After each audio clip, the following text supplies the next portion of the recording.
Hello दोस्तों, नमस्कार।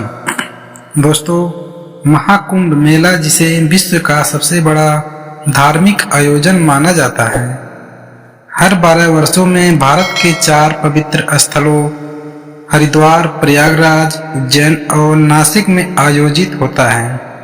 यह आयोजन न केवल आस्था और अध्यात्म का प्रतीक है, बल्कि भारतीय संस्कृति, परंपराओं का और साधु सन्यासियों की अनोखी उपस्थिति से भी प्रसिद्ध है। महाकुंभ मेले में एक प्रमुख आकर्षक नागा साधु होते हैं, जो अपने रहस्यमय जीवन और तपस्या के लिए प्रसिद्ध हैं।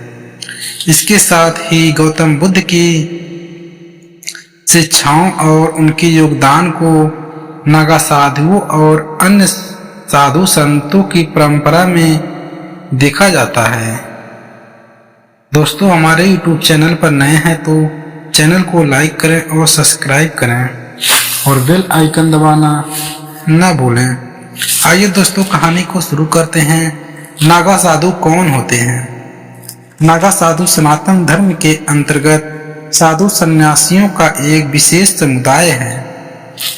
नागा शब्द का अर्थ होता है नग्न और बिना कपड़ों के, और ये साधु अक्सर नग्न या न्यूनतम वस्त्रों में रहते हैं। वे भगवान शिव के अनन्य भक्त होते हैं और कठोर तपस्या, संयम और त्याग का जीवन जीते हैं। नागा साधु मुख्यतः अखाड़ों से संबंधित होते हैं, जो साधु सन्यासी के संगठन है। भारत में 13 प्रमुख अखाड़े हैं और उनमें से प्रत्येक अखाड़ा नागा साधुओं का प्रतिक्षण और संगठन करता है। नागा साधु बनने की प्रक्रिया अत्यंत कठिन होती है। व्यक्ति को पहले अपने सांसारिक जीवन और शारीरिक परिवार का त्याग करना पड़ता है। इसके बाद उन्हें गुरु के मार्गदर्शन में कठोर तपस्या, योग और वेदों का अध्ययन करना पड़ता है। नागा साधु बनने के लिए दीक्षा संस्कार किया जाता है, जिसमें व्यक्ति अपने पुराने जीवन का पूर्णतः त्याग करता है। इसके बाद वे समाज और सांसारिक वस्तुओं में से मुक्त होकर जीवन जीते हैं। महाकुंभ और नागा साधु। महाकुंभ मेले में नागा साधु विशेष रूप से महत्वपूर्ण भूमिका निभाते हैं। इस मेले के दौरान वे अपने अखाड़ों के साथ पवित्र स्नान करते हैं, जिसे शाही स्नान कहा जाता है। नागा साधुओं का यह स्नान आध्यात्मिक शुद्धिकरण और उनकी तपस्या का प्रतीक माना जाता है। उनके स्नान के समय भी की भव्यता और अनुशासन देखने लायक होता है। लाखों श्रद्धालु नागा साधुओं के दर्शन और आशीर्वाद के लिए महाकुंभ में आते हैं। महाकुंभ मेले में नागा साधु जहां अपनी आध्यात्मिक शक्ति और योग साधना का प्रदर्शन करते हैं, वहीं वे धार्मिक चर्चा और प्रवचनों के माध्यम से समाज को धर्म और जीवन के मूल्य की शिक्षा भी देते हैं।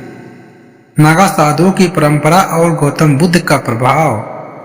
गौतम बुद्ध की शिक्षाएं नागा साधुओं की परंपरा पर प्रत्यक्ष रूप से तो प्रभाव नहीं डालती, लेकिन उनकी तपस्या, ध्यान और साधना के कई पहलू बौद्ध धर्म और सनातन धर्म के बीच गहरी समानता दर्शाते हैं। गौतम बुद्ध का जीवन और तपस्या। गौतम बुद्ध, जिन्हें सिद्धार्थ गौतम के नाम से भी जाना जाता है, 6वीं शताब्दी ईसा पूर्व में जन्मे थे। उन्होंने सांसारिक सुख और राजसी जीवन की त्याग कर सत्य की खोज की।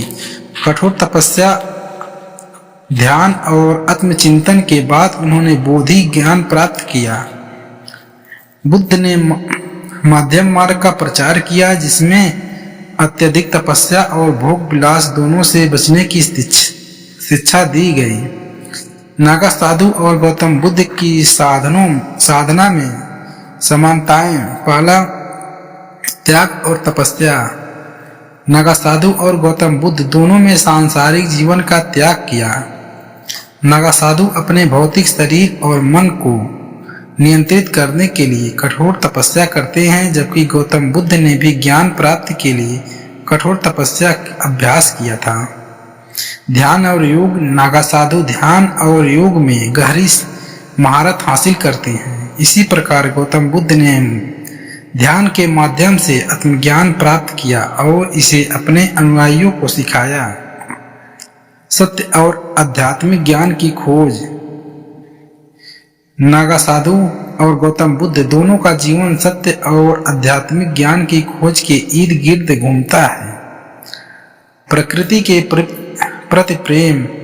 नागा साधु अक्सर जंगलों, गुफाओं और पहाड़ों में साधना करती हैं। गौतम बुद्ध ने भी अपनी तपस्या और ध्यान प्रकृति स्थलों जैसे बोधि वृक्ष के नीचे किया था। महाकुंभ में नागा साधुओं की भूमिका। महाकुंभ मेला नागा साधुओं के लिए केवल धार्मिक आयोजन नहीं बल्कि आत्म प्रदर्शन और आध्यात्मिक शक्ति को साझा करने का अवसर है। वे अपने अनुयायियों को योग, ध्यान और साधना की तकनीक सिखाते हैं। उनके प्रवचन और व्यवहार लोगों को धर्म, कर्म और मोक्ष की गहरी समझ देते हैं। दोस्तों, महाकुंभ मेला भारतीय संस्कृति और धर्म का अद्वितीय प्रतीक है और नागा साधु इसकी आत्मा कहे जा सकते हैं। उनकी तपस्या, त्याग, आध्यात्मिक शक्ति महाकुंभ की द्वितीय बनाती है। गौतम बुद्ध की शिक्षाएं भी इस परंपरा के कई पहलुओं में झलकती है। सत्य की खोज, ध्यान और आत्मज्ञान जैसे सिद्धांतों दोनों परंपराओं में समान हैं। नागा साधु और गौतम बुद्ध दोनों ही भारतीय धार्मिक और आध्यात्मिक परंपराओं के महान प्रतीक हैं। महाकुंभ में उनकी उपस्थिति और उनके आदर्शों का अनुसरण न केवल भारत बल्कि पूरी दुनिया के लिए प्रेरणा का स्रोत है। दोस्तों, ये कहानी आपको कैसी लगी? कहानी अच्छी लगी हो तो हमारे YouTube चैनल को लाइक करें, सब्सक्राइब करें और अपने दोस्तों में ज़्यादा से ज़्यादा शेयर करें ताकि उनको भी पता चले गौतम बुद्ध और नागा साधु के बीच में ऐसा क्या था।